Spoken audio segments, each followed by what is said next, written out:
Hey guys, this is Chris with Blind Man's Bluff Gaming, and here's your Gears of War 4 Horde 3.0 review. My favorite thing. First of all, my favorite thing about Horde 3.0 is the emergent gameplay. That's what the Coalition calls it.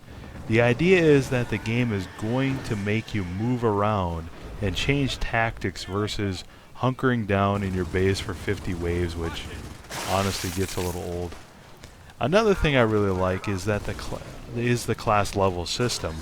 I especially like how the skills make a noticeable difference when they get leveled up, which make them worth playing for in the first place.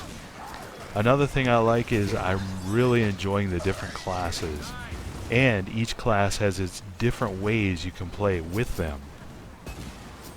What is Horde 3.0? You and 4 teammates must survive 50 waves of Swarm and DeBee enemies. At waves 10, 20, 30, 40, and 50, you get a boss wave, where you face 4 random bosses: the Snatcher, the Carrier, the Swarmmak, or the Telestro, which is a helicopter. After each boss wave, the enemies get stronger. Excitement level. The great thing about Horde 3.0 is that you choose what you want, what playstyle you want to play. If you want to continually be moving, play Scout. If you want to blow stuff up, Heavy. If you want to pop heads, Sniper. If you want to build and strategize your base, Engineer.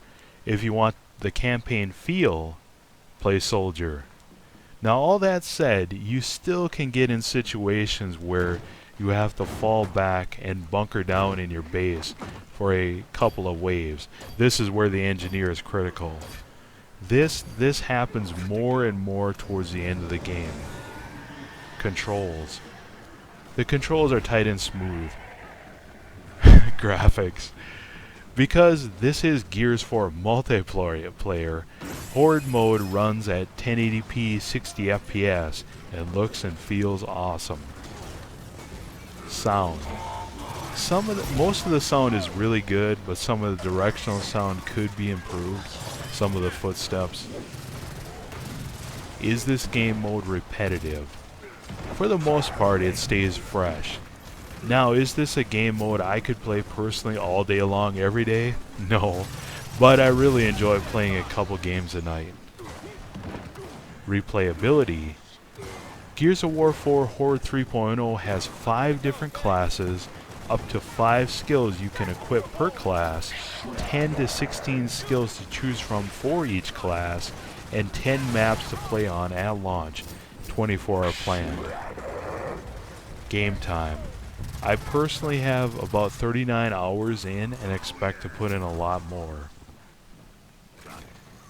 Drawbacks. 1. It's hard to find people who use mics in matchmaking, but Xbox Live's LFG and group feature should fix this. 2. People generally drop out throughout the game in match-made games. One thing you can do is you can invite people off of your friends list to join. 3. If you don't build a good base early, say after wave 10, you're doomed later on, because you have to have those level 3 or 4 emplacements, barriers, turrets, etc. 4. By the end of by the end of 50 waves, you and your team are pretty much hunkered down in your base firing turrets. So by the end of it, you can kind of get into that, that bunker feeling you got from Horde 2.0 and the first Horde.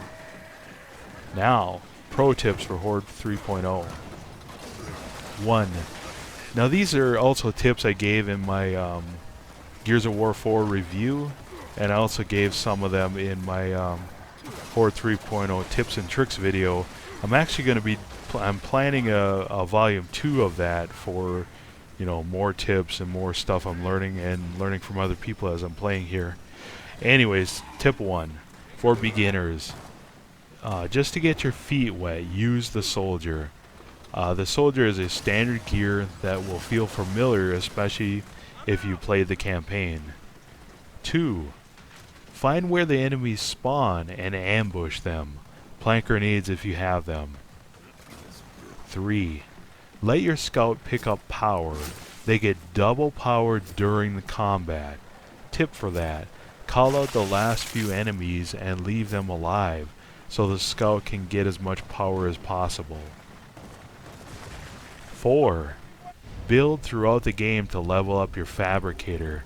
By level 30ish you should have level 3 and later level 4 emplacements. Just a tip for that, the level 4 man turret is a beast. 5. When it's released, use the LFG feature on Xbox Live to find players committed to doing 50 waves and using their mics. 6. Pick up heavy weapons off of downed guardians, the flying robots. Tip for that: if you spend all your ammo in the heavy weapon, it will disappear. Instead, leave a few rounds in it and store it on a weapons locker. The weapons locker will refill its ammo and keep it from disappearing at the beginning of a new wave. Tip number 7. The chainsaw works really well on juvies and snipers, but pretty much is useless against all other enemy types. Now, who would I recommend this mode for? I would recommend it for both campaign PvE players and multiplayer players.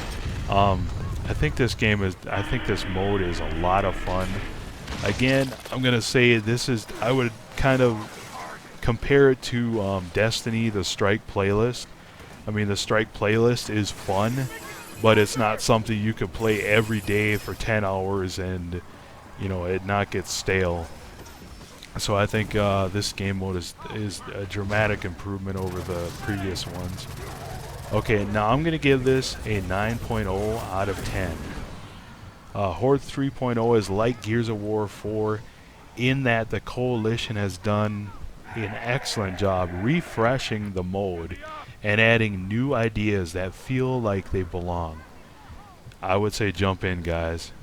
Anyways, guys, I hope this review helps you out. If you want more tips and tricks, I have a couple other tips and tricks Horde videos that you might like. And if this has helped you out, definitely would appreciate a like and a comment. And if you want more, hit that subscribe button. Anyways, guys, thanks a lot. And hey, you guys stay awesome.